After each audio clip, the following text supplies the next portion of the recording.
اعوذ باللہ من الشیطان الرجیم بسم اللہ الرحمن الرحیم اللہم صلی علی سیدنا مولانا محمد وبارک وسلم صلاۃ والسلام علیکہ یا رسول اللہ صلی اللہ تعالی علیہ وسلم۔ آپ تمام کا ایک بار پھر سے استقبال ہے نبی کی روشنی چینل پر۔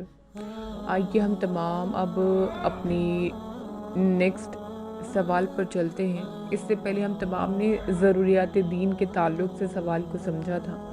آج ہم لوگ جانیں گے کہ توحید کی تعریف کیا ہے، توحید کے معنی کیا ہے، توحید اصل میں ہے کیا۔ تو جو توحید ہے اس کا معنی یہ ہے، اس کی ڈیفینیشن یہ ہے کہ اللہ تعالیٰ کو اس کی ذات و صفات، یعنی کہ جو میرے رب کی ذات ہے اور میرے رب کی جو تعریف ہے، جو اس کی کوالٹیز ہیں، جو صفات ہیں، اور احکام یعنی کہ جو حکم اور افعال ہیں، ان میں شریک سے پاک ماننا توحید ہے۔ یعنی کہ اس میں کسی دوسرے کو ایڈ کرنا، اس سے پاک ماننا کیا ہے، توحید ہے۔ یعنی کہ میرا رب کیا ہے، ایک ہی ہے، اس کی صفات، اس کی ذات، اس کے افعال، اس کے احکام، یہ ایک ہی میرا رب ہے، یہ اسی کی ہی چیزیں ہیں۔ لیکن اس میں کسی دوسرے کو جو ہے ایڈ کر دینا تو یہ شرک ہو جائے گا، ہے نا، اس میں شریک کر دینا یعنی کہ وہ شرک ہو جائے گا۔ تو اللہ تعالیٰ کو اس کی ذات و صفات اور احکام اور افعال میں شریک سے پاک ماننا، یہ ماننا کہ کوئی اور شریک نہیں ہے، شریک سے پاک ماننا ہی توحید ہے۔ اب بہت سے لوگوں کے دماغ میں آ رہا ہوگا کہ بھئی شرک کیا ہے؟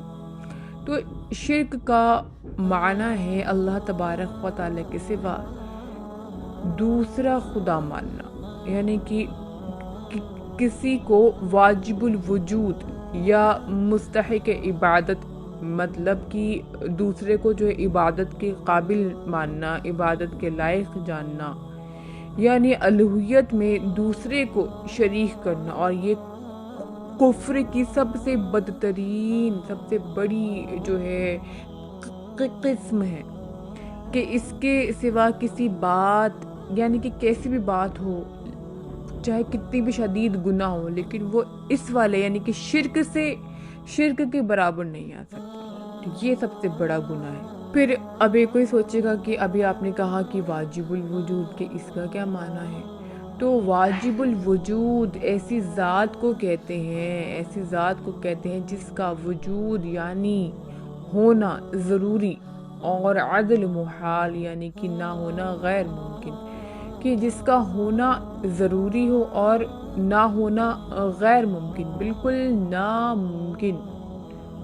یعنی وہ ذات ہمیشہ سے ہے اور ہمیشہ رہے گی، جس کو کبھی فنا نہیں، یعنی کہ کبھی بھی وہ ذات جو ہے نا ختم نہیں ہو سکتی۔ کسی نے اس کو پیدا نہیں کیا بلکہ اسی نے سب کو پیدا کیا ہے، جو خود اپنے آپ سے موجود ہے، اور یہ صرف اور صرف اللہ تبارک و تعالیٰ کی ہی ذات ہے۔ اسی لیے اللہ تبارک و تعالیٰ کو واجب الوجود کہا جاتا ہے۔ تو اس والی ویڈیو میں ہم نے کیا سمجھا کہ توحید کیا ہے، شرک کیا ہے، اور واجب الوجود کسے کہا گیا ہے، یا اس کا معنی کیا ہے۔